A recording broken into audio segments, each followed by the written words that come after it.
जातिवाद, धर्मनिरपेक्षता तथा समाजवाद के ऊपर आता है राष्ट्रवाद।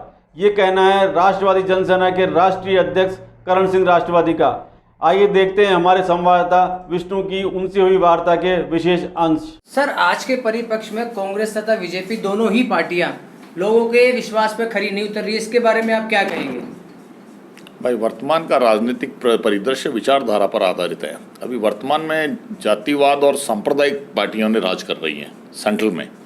जब सांप्रदायिक और राजनीतिक जातिवादी पार्टियां राज करती हैं तो जातिवाद वही लोग करते हैं जो सबसे कमज़ोर होते हैं। कहा गया है कि आदि अनादिकाल से कहा गया, जिस जाति में जिसका जन्म हो उस पर गर्व करना चाहिए। जब जब कोई व्यक्ति अपने आप को असुरक्षित महसूस करता है वो जातिवाद की ओर अग्रसर होता है, और जब जब कोई राजनीतिक पार्टी अपने आप को असुरक्षित महसूस करती है वो धार्मिक उन्माद फैलाती है।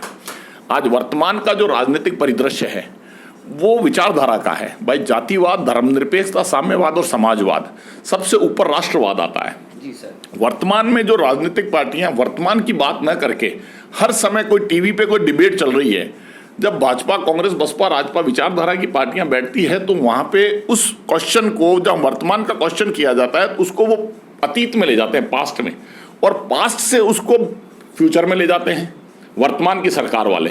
तो वहां पे वर्तमान गौण हो जाता है। तो पब्लिक को प्रजातंत्र, कहीं ना कहीं प्रजातंत्र नष्ट होता हुआ नजर आ रहा है, जिससे जिसकी जो रेस्पॉन्सिबिलिटी उससे विमुख होता जा रहा है। आज वर्तमान में सरकारें, प्रजातंत्र में प्रजा के द्वारा नेता का निर्माण होता है।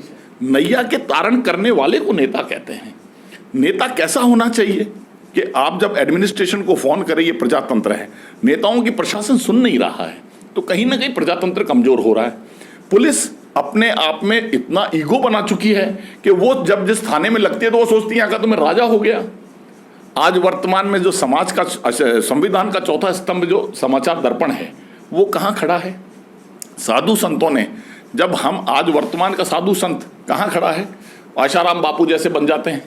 राजनीतिक चेतना के तहत जब भी प्रधानमंत्री, कोई भी एक पिता अपने घर में जब बच्चों से बात करता है तो बच्चे कभी बीते हुए कल की बात करते हैं तो पिता ये कहता है बीते हुए कल में ना जाए। आज वर्तमान में 70 साल को रो रहे हैं।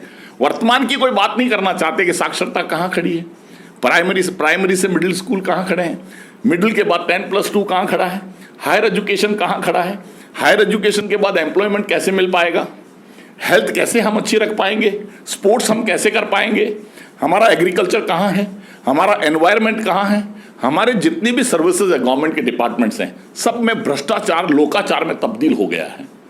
आज वर्तमान में जनता के द्वारा हुआ है सब कुछ। ये पहले किसी मेरे गुरु ने कहा, पॉलिटिक्स का, पुलिस का, प्रेस का, प्रीस्ट का ड्यू टू पब्लिक कमर्शलाइजेशन हुआ है। भाई, पब्लिक में नेता लोग झूठे झूठे भाषण दे के पब्लिक को अपना बना लेते हैं, और डिवाइड एंड रूल्स वर्तमान में जातिवाद कौन लोग करते हैं? जो सबसे कमजोर होते हैं।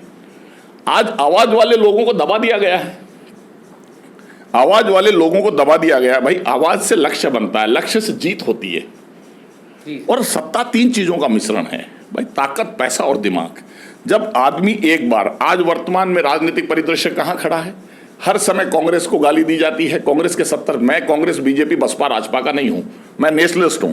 नेशन में हिंदू, मुस्लिम, सिख, ईसाई सब एक होने चाहिए। ये हिंदुस्तान है, पंजाब, जहाँ हिंदू, मुस्लिम, सिख, ईसाई सब मिलते हैं तो मुट्ठी बन पाते हैं। भाई, आज हम पास्ट में जाते हैं तो आप ये मान के चलिएगा, देश आज़ादी के 1947 से पहले की आज़ादी की लड़ाई में इस देश में कितनी जातियों ने कितना बलिदान दिया है। आज वर्तमान में किसान को जाट बना दिया जाता है, मुसलमान को तबलीगी बना दिया जाता है, सरदार को खालिस्तानी बना दिया जाता है। तो वर्तमान का जो राजनीतिक परिदृश्य है वो डिवाइड एंड रूल्स का है। इससे कंट्री मजबूत ना होके कंट्री में अराजकता का माहौल फैलता जा रहा है, और एडमिनिस्ट्रेशन टोटल फेलियर है। कांग्रेस बीजेपी सरकार टोटल फेलियर है, पब्लिक बहुत दुखी है। इसके लिए राष्ट्रवादी जनसेना को रोड पे निकलना होगा। हर घर में जन जागृति अभियान के तहत राष्ट्र निर्माण की भावना रखते हुए हर इंसान में पावर डालने की राष्ट्रवादी जनसेना पावर रखती है। ताऊजी स्वर्गीय श्री भैरव सिंह शेखावत जिन्हें भाजपा पार्टी को बुलंदियों पे पहुंचाया, तो आप अपनी पार्टी राष्ट्रीयवादी जनसेना को किस तरीके से आगे बढ़ाएंगे? राष्ट्रवादी जनसेना को मैंने राष्ट्रवादी जनसेना बनाने के पीछे के कारण ये थे, मैं जब मेरे कार्यकाल में, मेरे पैदा होने के बाद से आज तक मैं राजनीति को देखता आया, जब मैं समझने लगा तो मैंने देखा हर आदमी इंसान से इंसान दूर होता जा रहा है, राष्ट्रवादिता खत्म होती जा रही है। जाति और धर्म के आधार पे और संस्कृति के हिसाब पे कोई राष्ट्रवाद नहीं होता है। राष्ट्रवाद जो इस देश में रहता है वो हर आदमी राष्ट्रवादी है। इसलिए हमने राष्ट्रवादी जनसेना का निर्माण किया। भैरव सिंह शेखावत मेरे बड़े पिता थे, जिनसे वो हमारे आदर्श थे, ऐतिहासिक पुरुष थे। उन्होंने राजस्थान को बहुत कुछ दिया है, राष्ट्र को बहुत कुछ दिया है। 3 बार मुख्यमंत्री रहे, 1 बार उपराष्ट्रपति रहे। मेरे बड़े पिता हमेशा वर्तमान में रहने वाले इंसान थे। वो कहा करते थे, यार करण सिंह, कभी प्रजातंत्र नष्ट होता नजर आए। आज वर्तमान के हालात ऐसे हैं कि मुझे कभी कभी प्रजातंत्र नष्ट होता नजर आता है। जब प्रजातंत्र नष्ट होता नजर आए तो तेरे जैसे लोगों को जन जागृति अभियान के तहत राष्ट्र निर्माण की भावना से जनता में जागृति लाने के लिए घर घर निकल जाना चाहिए।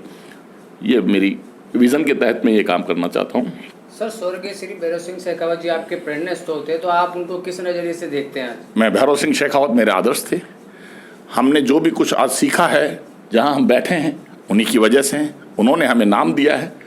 मेरा भाई आज वर्तमान में खचरेवास के नाम से जाना जाता है, शेखावत भैरव सिंह शेखावत के नाम से जाने जाते हैं। शेखावत मेरे बड़े पिता थे, मेरे आदर्श हैं। राजनीतिक जागृति मेरे में उन्हीं की वजह से आई है। उन्हीं को देखते हुए मैं राष्ट्र निर्माण की भावना रखता हूं। जन्म एक ही बार हुआ है। हम इस राष्ट्र को कुछ देने आए, लेने नहीं आए हैं। हमारा समय राष्ट्र के लिए, जहाँ हिंदू मुस्लिम सिख ईसाई हर आदमी एम्प्लॉयड हो, हर आदमी सुखी हो, हर आदमी निरोगा हो। आज वर्तमान में राजनीतिक नेताओं के द्वारा शोषण हो रहा है, पुलिस के द्वारा शोषण हो रहा है, एडमिनिस्ट्रेशन के द्वारा शोषण हो रहा है। इस शोषण के खिलाफ हम लोग निकल जाएंगे और जागृति लाएंगे और देश को बचाएंगे। नेताओं के खिलाफ आज जो वर्तमान का परिदृश्य चल रहा है, हम नेताओं और एडमिनिस्ट्रेशन और पुलिस के खिलाफ जन जागृति अभियान के तहत ये बताएंगे कि प्रजातंत्र किसे कहते हैं और ये प्रजा के लिए क्या होते हैं। ये सब पब्लिक सर्वेंट हैं। ये वोट जब मांगने आते हैं भिखारी की तरह आते हैं। ये आईएएस बन जाते हैं, आईपीएस बन जाते हैं जब ये पब्लिक में रूल्स चालू कर देते हैं, जब ये पब्लिक की सेवा के लिए आते हैं। इसलिए कहीं ना कहीं डेमोक्रेसी कोलैप्स हो रही है। इसलिए हम जैसे लोग निकल जाएंगे, पब्लिक में जागृति लाएंगे, देश को बचाएंगे। जय हिंद, जय भारत।